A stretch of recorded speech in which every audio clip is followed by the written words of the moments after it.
Okay, David Farnsworth, thank you for inviting me to speak at your AGM. I should say first where I'm coming from, so that you know. I have a background in the management of county level plans, new town development, London-based PLC property development, government developed agencies, neighbourhood planning, private consultancy, and if that wasn't enough, campaigns at the community coalface. I want to talk about our experience as a group of community organisations in Bristol when we tried to use the statement of community involvement in its early days to move from being consulted about planning to being a participant in planning. So as to be brief, I'll pick just two key aspects of our experience and then add my own suggestions on where our search for deliberative participation in planning might go next. Next slide, please. We began our dialogue with the City Planning Department when a first draft of the SCI appeared back in 2005. Government planning policy was clear. Planning departments were directed to publish an SCI to say exactly how they proposed to achieve effective community involvement in plan making and planning applications. For us, effective meant our participation in a process of collective debate and informed choice, leading to making some kind of difference in the decisions that were taken. For the planning department, effective seemed to mean simply increasing the amount of information we were given and the number of times and places that we were given it. There was a world of difference between us. It took a while for us to realise that this was not just a difference in the meaning of words. The city planners were thinking that it was their job, not ours, to decide what made community involvement effective. We would have no say in it. We had no input to the first couple of drafts of the SCI. Next slide, please. So, what enabled us to move from being a consultee to being a participant? What made the difference? A combination of several things. One, a number of community groups who were willing to stand up to be counted, rather like yourselves. Two, clear government guidance at the time that we could quote at the planning department and remind the inspector. Three, a planning inspector who recognised our case and had the power to direct the council. But four, what made the most difference was our proposal to use a set of practical tests or ground rules to define what effective involvement meant to us as a community. Not in terms of a dictionary definition that just replaces one word with another, but in terms of people's real lived experience. The inspector directed the council to include our rules in the SCI, and I'll quickly go through the key ones. Next slide, please. The whole impacted population is a full cross-section of the population impacted by the proposal being involved. It is not sufficient to say, which is very often said, well, we put the notice on the website. We're only to count those people who just happen to drop in to an exhibition or fill out a yes/no questionnaire. A process over time. Is it more than a one-off event? Deliberative participation is a learning process while listening to and debating alternative views. That takes time. One-off events just don't cut it. Being in on the first idea. Is it the beginning of a proposal and not halfway through? It shouldn't be. This is what we've decided to do. Do you have any comments? Deliberate on all options. Are all feasible options on the table and give them equal consideration? Do they include options proposed by the community? Criteria for choice. In many ways, it seems to me, planning is a process of deciding the relative value of things.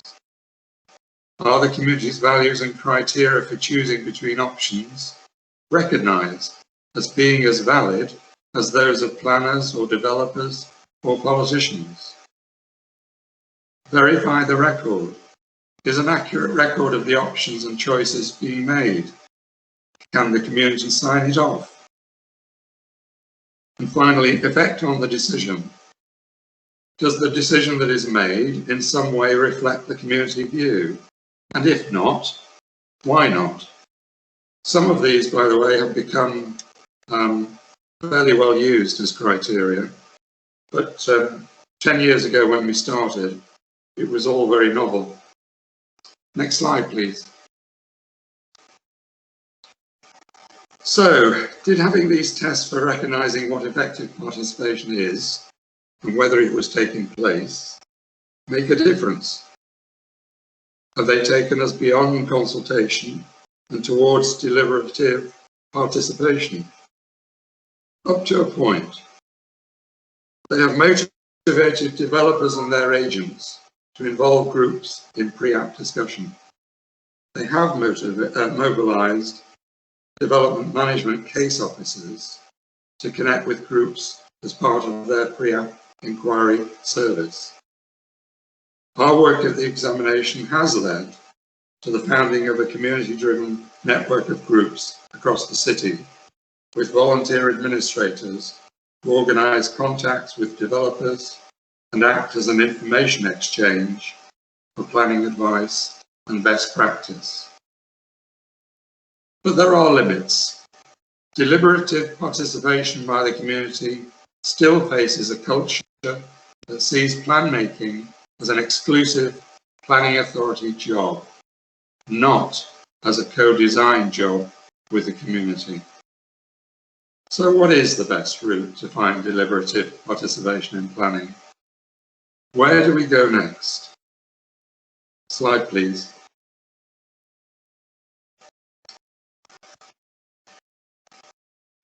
Thank you. Do we rely on central? I'm just going through these four routes, trying to find the best way to participation. Do we rely on central government? Well, for England, the current NPPF makes no mention of community involvement, let alone participation. According to the Planning White Paper, as you know, there will be best-in-class ways, whatever that means, for achieving community involvement in local plans. Pre-application community involvement will end. I have the feeling that underlying planning reform is a political ideology that is against collective participation per se, and that sees the public only as individual consumers, each deliberating on their own development choices in an online marketplace from a catalogue of options offered by private or public developers. Amazon or Google may well be onto this already. To quote from a recent speech by the Secretary of State, people can have their say at the swipe of a smartphone. That makes the route to deliberative participation through government, in my mind, very unlikely. Do we rely on local authorities? SCIs are no longer subject to examination by the Planning Inspectorate. As far as I can see, few SCIs contain practical ground rules. You may have seen the recent research by Reading Uni. Best-in-class community involvement will be left to local planning authorities. However, most local planning authorities do not have a good track record in public participation. It's difficult to know why. It seems to me that part of the reason is a mindset and a management culture in which many councillors who feel they are elected to decide what is best join up with many planning officers who feel that they are employed to know what is best. Between them, they present a closed shop to participation by the community. Generally speaking, it seems to me that at the heart of local authorities, at their heart, local authorities are institutionally autocratic. There are, of course, many exceptions. Broome Town Council's flat-pack democracy and the Wigan deal in community design local authority services are examples. But relying on local authorities to promote community participation or anything approaching deliberative democracy seems to me to remain very risky. What about neighbourhood planning? And Evelyn may have a different view of this. But is that the best route? A recent CPA webinar on the 1st of July covered some of the downsides as well as the upsides of neighbourhood planning. Neighbourhood planning has a unique advantage. The community itself chooses the participation methods, backed up by a referendum of the whole population of the plan area. That is not a local election vote for an unknown person or a party ideology. It is a vote for a known development scheme in which people live and have a direct stake. They have the power to decide the scope and level of detail they want to deal with and can decide their own plan boundaries. Communities, not authorities, decide the agenda. On the other hand, MPs struggle for resources and have to conform to local plan strategies that they may not agree with. The planning white paper is begrudging, I think, about whether the well over 2,500 MP groups in England should continue. Many MP groups now look back 10 years and fear that they may have been set up into volunteering to carry out huge amounts of work and jumping through procedural hoops, only to find that they are to be put back under the control of local authorities. Finally, local community groups and networks. Given the limitations of SCIs and the risks, as I see them, of relying on government, local authorities, or neighbourhood planning, are local community groups and networks a better route? I would say potentially yes, but it seems to me that there would have to be a change in the form of governance under which they operate. We need to create two things. First, a new type of body at local level that takes the organisational virtues of neighbourhood planning and the work of local economic partnerships, or LEPs, and builds on the foundation of the 2011 Localism Act. These would take the form of independent, community-led local development forums or joint venture companies that would register to have statutory planning powers transferred from their local authority. They would be free to go outside the narrow confines of land use planning to wherever they decide that social, environmental, economic, climate, health or well-being issues should take them. Their area scale would also vary from local to regional, depending on the issues to be addressed. They would be required to operate through minimum deliberative participation rules and be backed by local referendums. Crucially, they would have substantial funding and the ability to employ professional staff. Second, one or more community-led development networks, or hubs, at a national or regional level, also backed by legislation, would supply these development forums with technical support, exchange experience and best practice, and keep an open dialogue with government on the need for powers, regulations, governance and funding. Q, the Community Planning Alliance. Thank you. Thank you, David. Very good.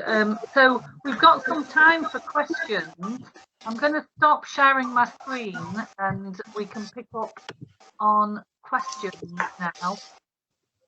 Evelyn, you've got your hand up.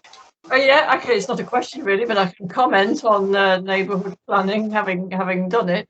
I mean, it was touched on, but the difficulties are that you are constrained by the national policy. You've got to comply with national policy, and you've got to comply with local authority policy. So you're still within those constraints. And the other thing is it's massively onerous. It took us 6 years to get there. The local authority really didn't want us to start with.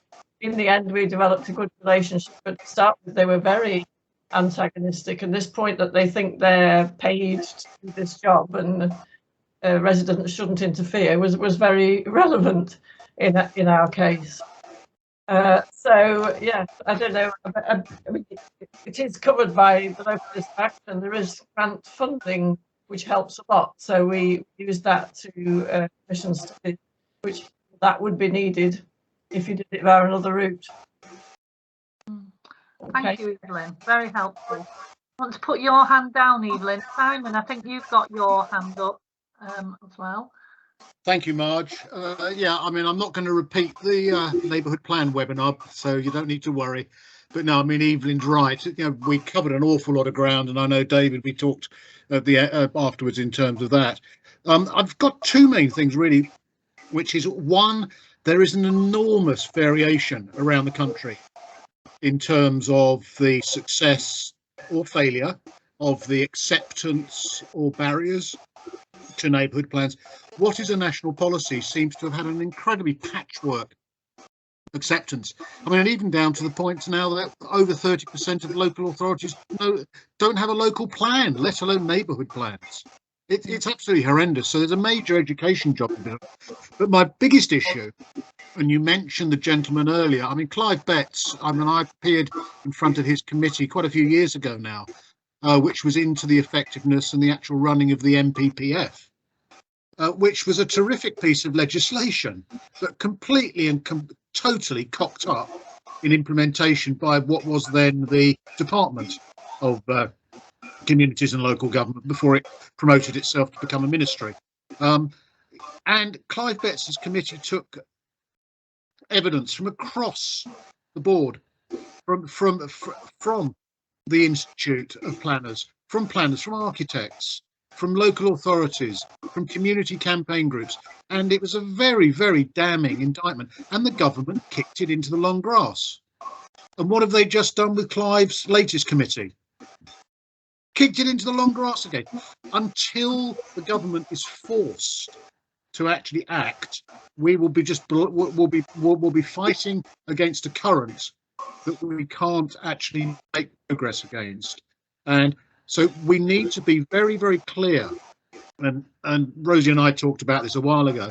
You know, we need to be national, and I think the credibility that's already coming in is phenomenal.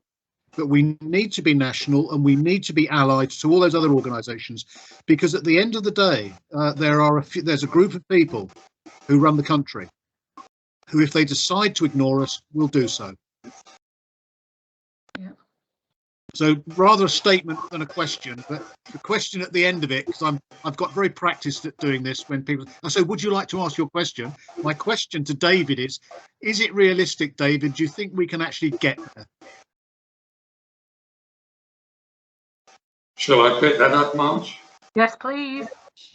I agree with everything you're saying, Simon. I don't think we can underestimate the difficulty. That's what I was trying to go through at the end there. By government, local authorities, this neighbourhood planning. At one time it was seen as the great answer, even by the Conservative government, Greg Clark. You know, I thought it was all very progressive to begin with. So yeah, I agree entirely. The barriers to what we're trying to do, which is to get participative democracy, basically, are huge. And that's why I was trying to, I don't know whether it came over, but right at the end, I was trying to suggest actually that we need an alternative route. We need to create an alternative route. I'm particularly cynical after all these years about local authorities, because you know, if I go back a long way, the culture of local authorities, and including in that culture the attitude towards community involvement, has not changed. I can't see any change. I've had dealings with local authorities over the years. It's just baked in. I mean, it's not, I don't want to sort of be saying that it's the people in local government's fault, because I think they're very good people. But we're all sort of, we all become prisoners, don't we, of the organisation we're in, or else we wouldn't survive in it. So you know, and the management culture and mindset of most, and I'm not saying all, because there are exceptions, of most local authorities is determined by our electoral system. You know, we all know that. First past the post vote, the party system. The party gets into cabinet power. The party usually follows the party's policies, not the policies that we're necessarily elected on, and so on and so on. I could go on. But so I don't see much hope in local authorities. I think we've got to create an alternative route, and if we can create some combination of local forums, as I call them, or development companies who are backed up by a national volunteer organisation like CPA could become, I think that's a far better route. Good point. Okay, we've got Nick and Rosie with a hand up. So, Nick, do you want to go first? And to Rosie? Sure. I think to a certain extent, planning at the sort of macro level has similarities with Brexit without going into the rights and wrongs of Brexit, in the sense that it is quite easy to get a consensus about what people don't want. It's quite difficult to get a consensus about what people do. And so I think if we can find a way of, quote, get planning done that actually suits a significant majority of the certainly the MPs, then that would actually be something that breaks that particular Gordon knot. I don't think that's an easy thing to do, but I think that's probably where we've got to find is a mechanism that will work. And I think some of that is about the use of development corporations in places like Docklands and Liverpool and so on, where that has by and large seemed to work. And I would have to say that my criteria for success are based on 25 years in the Royal Navy, which is that everybody is equally miserable with the outcome. And if you can get no better than that, at least if they're equally miserable, that's probably where you're going. And so it is that sort of combination of, yes, you can do some things with development corporations, but that's by and large not something that works in a rural environment or a suburban environment. And you need to find a better mechanism there. And I don't have an instant answer what that is. But get planning done, I think, might be something we might try and focus on. Good point. Some really good points there. David, just before I come back to you, just wanted to raise that question, Nick, with Rosie, because I think some of what you're suggesting there will be covered in the aftermath of our discussions with Roger Gale and other MPs, because clearly there's a growing movement there, isn't there? So I don't know if you want to come off mute, Rosie, and say anything about that and raise your question, and we'll go back to David. Yeah, no, Nick, I completely agree with you. And actually, it's kind of where we got to with Sir Roger Gale this afternoon. Actually, I was just thinking, as you're speaking, our slogan could be Community Planning Alliance, equal misery. Nice positive way forward. To write down. But no, it's exactly right. What we've got to do is we've got to work out now as officers in the committee what we stand for, what we positively will accept, what we do want, and where our sort of red lines are, things that we can't ever accept. So no, I agree with you, and we can definitely talk about that further as we go forward. And actually, I was going to ask Denise's question in a minute, but David, listening to you, it's really interesting, because I think if there was one simple thing we could do, it's to try and lobby for obligatory referenda with local plans in exactly the same way as you have them with the neighbourhood plan, because, as you say, local councils have no interest in listening to their residents. I've yet to find one that is interested in their residents. And if they knew at the end of their 3 years of local plan making that they had to have a referendum, it might focus their minds if they knew it's going to go to the inspector and be rejected because no one wanted it. So I think that's quite an interesting thing to look into. And question from Denise Stewart Thompson: does the planning white paper have relevance or bearing within the Scottish government? I don't think it does it? That was a question for David. But yeah, David, I'll put you on mute because we were getting a bit of feedback from you, but if you want to jump back in, just take yourself off mute, okay? Nick, you've still got your hand up. Do you have another question? And Simon, you've got your hand up. Do you have another question? Yeah, okay. So just let me see if David wants to come back in before you ask your question, Simon. Okay, I will do. Just on Rosie's point, I'd be 100% in favour of trying to do that, Rosie. It's a very good idea to try. We're sort of going with the flow in a way of the white paper, but adding a reasonable and what would turn out to be a very powerful, as you know and I know, having gone to local planning inquiries, a powerful tool in the hands of the community, isn't it? So that's a great idea, yes.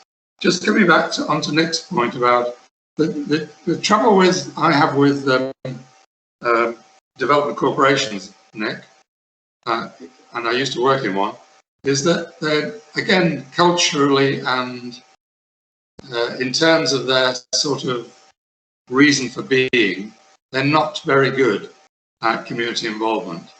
They're not really interested in it. They're excellent machines for building things and getting things done. But when it comes to what we want, which is to promote deliberative participation and even deliberative democracy, I don't think they're a route at all. And the last little point, just to remember to mention it, there is one little ray of hope, if you like, on the horizon. If we think about how to promote these local groups and give them more power, there is a section in the Localism Act which allows community groups of any kind, it could be us, you, to express an interest in running any local authority service, which could include planning. Now, as far as I know, it's never been exercised, but it is a clause in that act, which maybe it'd be interesting to pick up with a very carefully chosen case with a particular local authority. Agree. There's a few things in the Localism Act that we need to pick up. Simon, do you want to jump in? And then Peter, yeah. Three very quick things. Echo what Nick said, completely agree with most of what he said. To David's point, having been a parish councillor and chairman of our planning committee and a wife who is chairman of the district council planning committee, I can tell you do not want to run a planning department. I've worked closely with our local authority planners. They have an impossible task. We need to change the environment they work in. And things like permitted development were a way down that route. But the problem they have is the sheer bullying and behind the scenes activity that goes on to reach decisions. So transparency is number one. Two, my main point though, is we need to be very careful that whatever we do, and I bring this to you from 40 years in the corporate world, it's about compromise and it's about getting deliverables. That's what I believe CPA is all about. It's not blue skying, it's about getting actual deliverable and actual change. And to do that, we need to do it in bite-sized chunks, and we need to focus in on the things we can change in the short term, in the medium term, and in the long term. And we often say to it, it's walk, run, sprint. Let's do the walking first, then we'll take on some running, and then finally we'll do some sprinting when we're fit enough. But the key thing is to actually just focus in on some things we can actually make a difference about and bring some solutions, not constantly complain about problems. Yeah. If we can bring solutions to the board, people will listen to us. Yeah, agree totally. Yeah, thank you, Simon. So the question to David is, how do we do that, David? It's a big ask, David. Just before you come back on that, David, I have remembered that Bridget has had a hand up for quite a while, and I can see Caroline. So Peter, just before you come in, I'd like to give Bridget the opportunity to talk. Hello, David. I was really taken with your focus on language as part of the sort of structural analysis of this, because I think a lot of the way that the councillors and also council officers think is based on the whole concept of representative democracy. You vote people in and they get on and do the job, and thereafter, you know, the electorate has nothing to do. The electorate only is involved on that Thursday or whenever we vote. And then thereafter, the council officers are there to deliver things. They perform to key performance indicators because they are on their own career paths. So they're humans like the rest of us. But I think one of the things that is really important is the term "in good faith" with the community. We have some kind of a contract with these people. We pay them. We pay these people, and we must not forget that. And I think how to focus on using the term collaborative. You know, we want to work with you. Frame it in very clear language. And I think they're talking about the short, medium and long-term projects. I think there is possibly something that should be done working with, planning education for planners to see whether we can actually form relationships with universities and colleges where planning is taught, because if they are working in their own silos, you know, they come out and we're just there to interfere with what they thought their trajectory was. So yeah, there is an assumption that the electorate is passive, that residents are passive, that they wave this consultation past us, and it's just part of their process and they tick the box. Can I just flag up also community land trusts, because I think they are something that we should be mindful of. I think perhaps at some point somebody should, there should be a talk about them, because they can be quite useful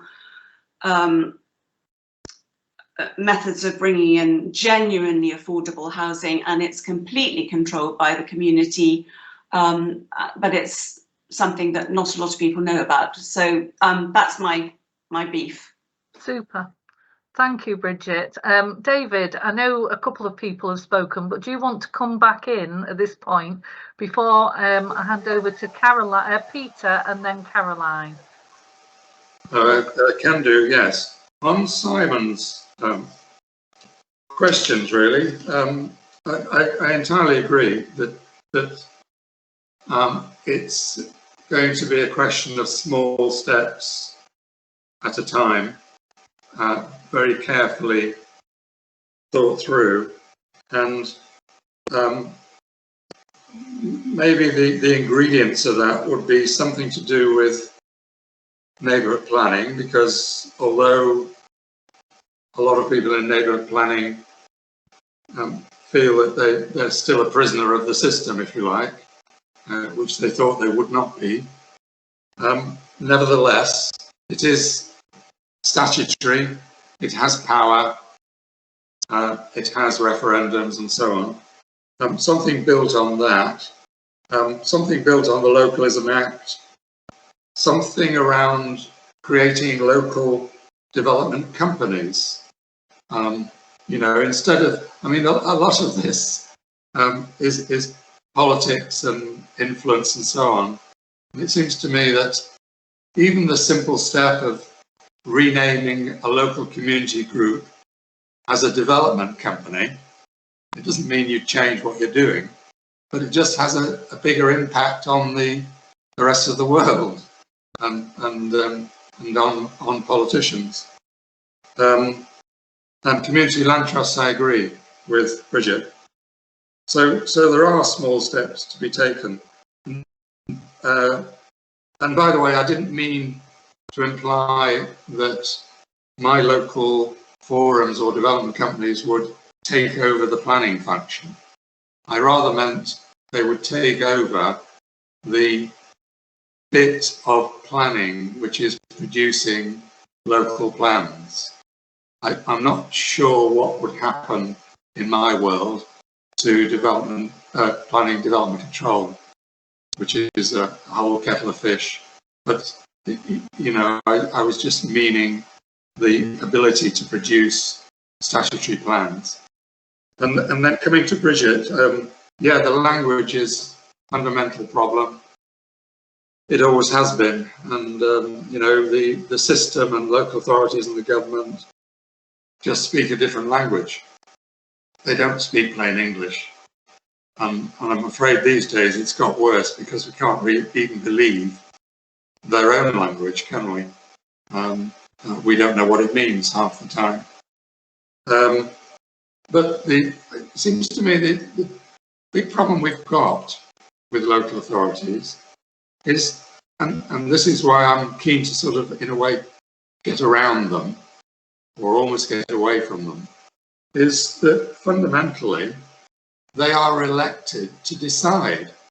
When we go and vote in a local government election, in effect, we are giving away our right to be involved. So it's hardly surprising, really, that councillors and to some extent officers turn around and say, "Oh, are you still here? You know, I thought you voted for us."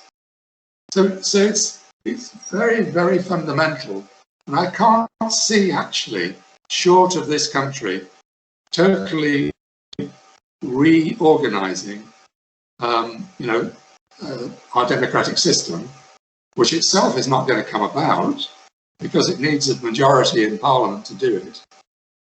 Short of that, we've got to, seems to me, we've got to bypass or somehow get round local authorities.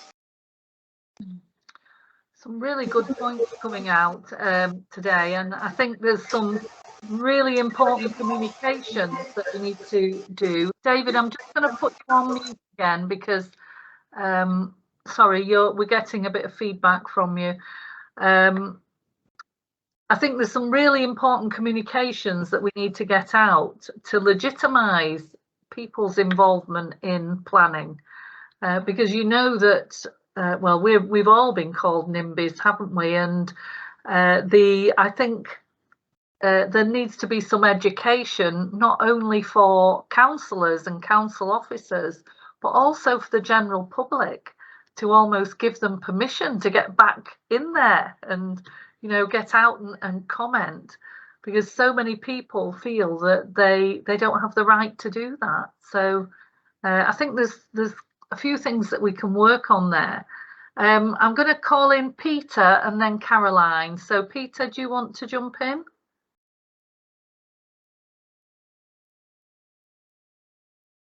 Peter, you must be on mute because we can't hear you. Yeah, I'm there now. You are there now. Yes, it was a comment that was passed earlier, a question that was asked at the end. I can't remember who said it now. Does this law apply to Scotland? Most of the legislation and guidelines that have been discussed tonight only apply to England. They do not apply to Wales, Scotland or Northern Ireland. Each of those jurisdictions has its own method of doing things, its own legislation, and its own philosophy behind the legislation. This also brings me back to a comment that was made earlier about language. Planning officers are very well trained. There's not enough of them. Planning departments are not funded sufficiently. The problem with the education they receive is they are educated as planning officers. They do not start to learn the language of other trades, shall I say. The classic example is if you put a planning officer, an archaeologist and a lawyer in the same room, all of them will walk out knowing that they agree with everything the other one said, and none of them understand what the other one said. True. It's a linguistic problem. As I think David has said on several occasions, it's the use of language. It's the way we express ourselves. It's the way we explain ourselves. It may be, and I think this came up rather well in the presentation, that you have to say everything 3 times, once in the language of each one of the people who are listening. Yeah. It's that emphasis, the meaning of a word. We come back to councillors and people sitting on planning authorities. Again, it may be people using lay person's terms. They will hear a term used by a person from a particular profession. It's a term of art. It has a specific meaning, a very specific meaning to the person who said it, but it only has a general meaning to the person listening. And that's one of the areas where we get this massive lack of understanding. Agree. And I think, Sammy, you made a point in the chat, haven't you, about you know, people don't realise what they can do, and I think there's some really important communication issues here, not just about what individuals can do, but how we can work collectively together and how we can increase understanding by sort of breaking down these jargonistic walls, really. David, I'm just going to call in Caroline because she's had a hand up for a while, and then come back to you. If everybody who's spoken can put your hands down if you haven't got any more questions, and then Caroline, can we come to you? Yes, I won't be long because we've been thinking about we'll all get too depressed if we carry on too long on this. Ironically, of course, the issue about getting the public involved in particularly local planning is one of the reasons why the government started to sort of throw the baby out with the bathwater, because they felt that not enough people were getting involved in local planning. And it's true that it is an incredibly convoluted, tiring and time-consuming process. I mean, just filling in the forms, you know, 8 pages of forms just for one comment, and then another 8 pages for your next comment. So you can see that there was some thinking behind the process where they thought, oh, well, it would be really good if we could get lots and lots more people involved. Now we are all involved, and the Community Planning Alliance has shown that all these people out there. I feel we're a bit like the wrong sort of leaves on the line, aren't we? But well, I'm sorry, we didn't want you lot involved, but we wanted all the other people involved. And we're saying, but we are the people. That's why we're here. We are the people. So I think, but they are starting to listen, and I think we've had a huge impact in just a couple of months, really. And we carry on saying, look, we aren't just representing people who care about their own house prices. We are representing the vast majority of how people feel. They've just felt disempowered. So we agree they need to feel empowered. You were going about it the wrong way, but here are some other methods, and we will get involved in that process. So I'm really hopeful that we can have an impact and make the process better for everybody, because there's no point us all just shouting against each other. We do all have to work with these people, planners, councillors, even house builders, I suppose. Yeah. So very true. Okay, so I'm going to hand back to David now for the final word.